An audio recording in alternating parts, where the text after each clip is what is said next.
जो हिंदुओं की परंपरा का एक प्रमुख उत्सव माना जाता है अरे सर, आप किस धर्म की, किस परंपरा की बात कर रहे हैं? आप जरा ये सोचो तो कि धार्मिक लोग कैसे कैसे होते हैं, किस धर्म को मानते हैं, कौन सा धर्म बना के रखा है और कौन सी परंपराएं बना के रखी हैं। आप थोड़ा सोचो ना दिमाग से कि आप धार्मिक लोगों ने तरकीबें भी देखो कैसी कैसी निकाली हैं। तरकीब देखो उनके बारे में कि उनके पाप देखो। मैं अधर्मियों को कि अधर्मियों के पाप देखो कि पाप करते जाते हैं और गंगा में स्नान करके आ जाते हैं।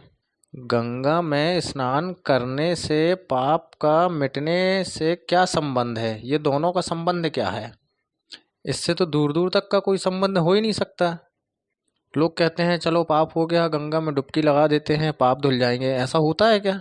हाँ, वो गंगा का क्या कसूर है? पाप तुमने किया है और गंगा को तुम स्नान करने के लिए जा रहे हो। अगर गंगा ऐसे सबको धो धो के सबके पाप लेती रही तो गंगा के लिए तो नरक में भी जगह नहीं रहेगी। बताओ, इतने सारे पाप इकट्ठे हो गए गंगा में तो उसको कहाँ जगह मिलेगी? और अगर इतना आसान होता कि पाप तुम करो और गंगा में डुबकी लगाओ और हल हो जाए, पूरे पाप मिट जाएं, ऐसा होता है क्या? तब तो फिर पाप करने में कोई बुराई है ही नहीं है, पाप तो फिर होता ही नहीं है। जब जी चाहे पाप करो, कोई बुराई नहीं उसमें। कहाँ बुराई रही है ऐसे पाप में फिर? इसमें सिर्फ गंगा तट पर आने जाने की मेहनत है, समय है। पाप यहाँ पे करो, चले जाओ दूसरे दिन गंगा में नहा के आ जाओ, भैया हमने तो कोई पाप किए ही नहीं, गंगा ने हमारे सारे पाप ले लिए। ऐसे विचार हैं। और जो गंगा किनारे रहते हैं उनका तो फिर क्या कहने हो जाएंगे फिर, हैं? सीढ़ियों पे बैठे पाप कर रहे हैं और सीढ़ी से 4 कदम नीचे तो उतरना है। सारे पाप धुल गए ऐसे तो फिर उनके। ऐसे ऐसे धर्मी अधर्मी, क्या कहें इनके बारे में, क्या कहें?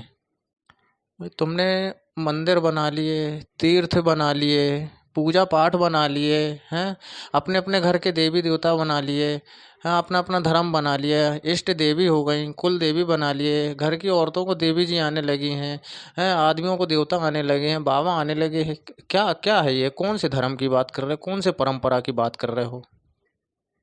तुमने तो पुण्य कमाने की भी तरकीब बनाई है। छोटे छोटे से पुण्य की तरकीबें बना के रख ली आप लोगों ने तो। छोटे से पुण्य की तरकीब इसलिए बना ली क्योंकि बड़े पापों को तुम झुटला दो पूरी तरह से। किसी का छोटा मोटा काम कर दिया, किसी की छोटी मोटी मदद कर दी, हाँ, अस्पताल में दान दे दिया। अच्छा, दान भी उसी चोरी के पैसे में से देते हो ना? लाख रुपए की चोरी करोगे और 10 रुपए का दान दे दोगे और बड़े खुश हो जाओगे। उस लाख रुपए की चोरी को 10 रुपए के दान से आप लोग ढांक देना चाहते हैं। ये आपकी सोच है, ये आपका धर्म है, ये आपकी परंपरा है, ये आपके देवी देवता हैं। हाँ? अरे भाई, किसको धोखा दे रहे हो यार? किसको धोखा दे रहे हो? आप बताइए ना सर, किसको धोखा दे रहे हैं अपन? हम्म उसके बाद भी नहीं, अपन रोज रोज के नए नए दिखावा भी करते हैं। रोज सुबह शाम अपन 5-10 मिनट बैठ जाएंगे, माला आला जप लेंगे, राम राम कर लेंगे। 108 दाने की माला है, उसमें भी देखेंगे कि जल्दी से ख़त्म हो जाए।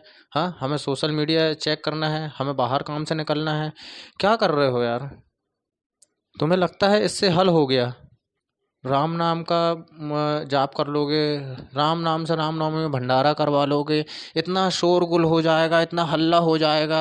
100% लोग, 100 लोगों में से 95 लोग खाए पिए रहेंगे, उसी में नाच रहे हैं। कोई समय नहीं, कोई टाइम टेबल नहीं। भैया, धर्म का मतलब पहला तो, भगवान का मतलब पहला तो शांति है। शांति के प्रतीक होते हैं हर त्योहार यार। हम्म भगवान का नाम ही शांति है। शांति कहाँ, किसको शांति है? चारों तरफ तो अशांति फैली है, गाली गलौचें फैली हैं। हाँ, देशों में लड़ाइयाँ, शहरों में लड़ाइयाँ, अब घर घर में लड़ाइयाँ, बाप बेटों में लड़ाइयाँ। किस भगवान की बात कर रहे हो? किस धर्म की बात कर रहे हो?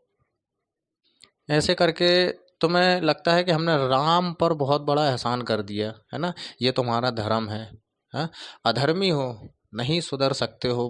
बड़े बड़े आके चले गए, बुद्ध जैसे आके चले गए। हाँ, कौन सुधरा है? कोई नहीं सुधरा है। सबका समय आता है और समय पे ही समय सुधारता है। समय से बड़ा बलवान कोई है ही नहीं है। समय ने ईश्वर तक को सुधार के रख दिया है। रामायण की कहानी देखे हो, राम के जो समय चल रहे थे वो भी उनके कर्म अनुसार चल रहे थे, लेकिन राम ने स्वीकार किया मुस्कुराहट के साथ। हाँ, राम जैसा है कोई जो राम राम जपने में चले हो? क्यों एहसान कर रहे हो भैया राम पे? क्यों अपनी एनर्जी बर्बाद कर रहे हो अपने धर्म पे, अपनी परंपरा पे? भैया यहाँ तक पहुँचा हूँ मैं, आगे तक पहुँच जाऊँगा तो मैं सॉरी, इसके आगे मैं कुछ नहीं बोलना चाहता। ओके।